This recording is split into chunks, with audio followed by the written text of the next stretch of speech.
I want to talk about a very, very, very common problem. People being scared to be on camera. People not liking themselves.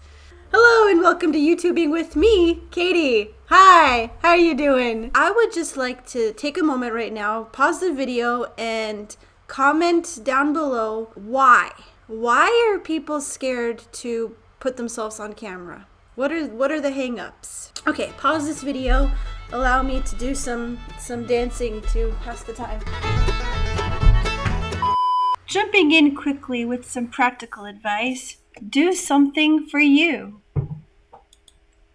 Very simply put, do something to make you feel good about yourself. If that means putting makeup on, if that means putting on a spiffy hat, plan that into your time. Like, plan dedicated time to preparing yourself before you start recording. Another thing is posture. When you're sitting in a lumpy way, you're going to feel lumpy. Good lighting can make a big difference, especially if your ring light continues to work, but at least there is some natural light today, and it's blue and nice, so that's good. You can get a ring light for $30, but maybe next time I should spend a little bit more. Here's another one. Smile. Make yourself laugh. Give yourself some energy before you start. It will help. Okay, let's move on from practical stuff to the heart, to the inside. So let's talk about the inner world, in your brain. How do you look at yourself? Is it realistic? Like, when you look at yourself, are you looking at through this lens of how you've looked before and thinking that everyone sees this comparison of your 20-year-old self versus how you are now?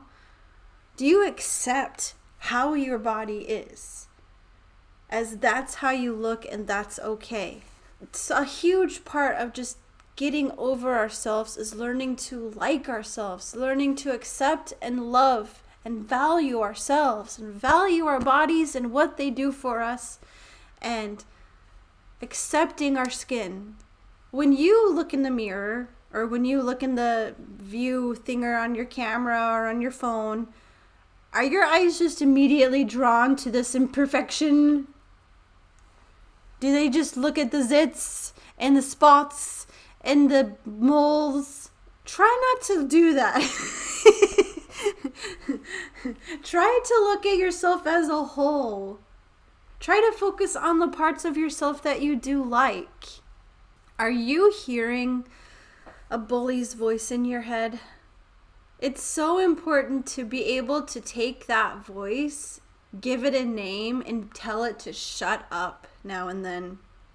Anytime it rears its ugly head, to separate yourself from that bully's voice and to say, I don't care what you think, Georgina George.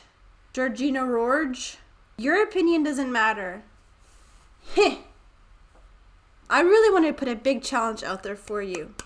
Write this down, tattoo this, put it in the world. I want to challenge you to not be self-deprecating. The world doesn't need any more of that kind of humor.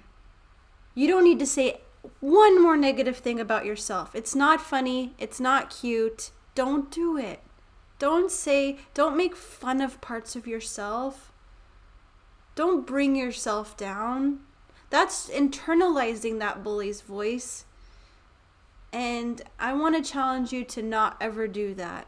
There's much more sophisticated and funny types of humor out there. So I want you to focus on what you do like about yourself. Don't focus on the imperfections. Don't call out one detail and think that that's the only thing anyone else is looking at, because I promise you it's not. And if they are, forget them. Okay? Now, let's talk about worst case scenarios. The worst case scenario is what? Pause the video, please. I'd love to get more comments on these videos. Then YouTube will be like, hey, people want to watch these videos. We should share them with the right people.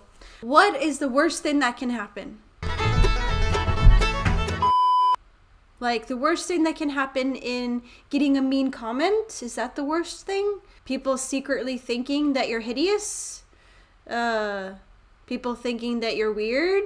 If somebody says something mean, does Joe Blow with the username Alpha Jerkface 69 typing from his parents' basement, what difference does this person who's not in your life make? Will you be able to just blow it off, delete, block, ignore? Like, really, what is the worst thing that can happen from putting ourselves out there? And there is the other side. You could have someone who cares about you who says something mean and disparaging. And in that case, does that make it true? And if you have someone who is consistently saying hurtful things to you, who is saying that you can't do things and you shouldn't try and anything like that, that's abuse and they shouldn't be in your life. Nobody has the right to make someone feel like they can't do things and makes them feel like they're nothing. Nobody should be able to do that. So if people who are supposed to be loving and caring in your life are the voices of the bullies, I hope you can do whatever it takes to get that toxicity out of your life. Yes, that got heavy, but it's something that I really care about, so I really, really wanted to say it. But it's like I talked about in my last video about the mind shift. I hope you'll check that one out. It's about the message. It's about the people that you're making the videos for. It's about, if you're a vlogger that's saving memories, it's about those memories. When you have it clear in your head why you're doing it, who you're doing it for, then it doesn't matter who's going to say something negative about it. Because you know who you are, you know who you're doing it for, and you know that your voice matters. So that's going to make it easier to get over that fear of how you look on camera, because you have moved past it being about you. It's not about you. It's about those people out there that you're going to encourage, and you're going to make a difference in their lives. And it's really true that practice is the only way to get better at this. Practicing, making maybe for some of you over 100 videos before you feel confident speaking to the camera. And that may sound completely overwhelming, but one video at a time. Baby steps. It really does help you to get over the things that you don't like about yourself. I used to really not like the sound of my voice.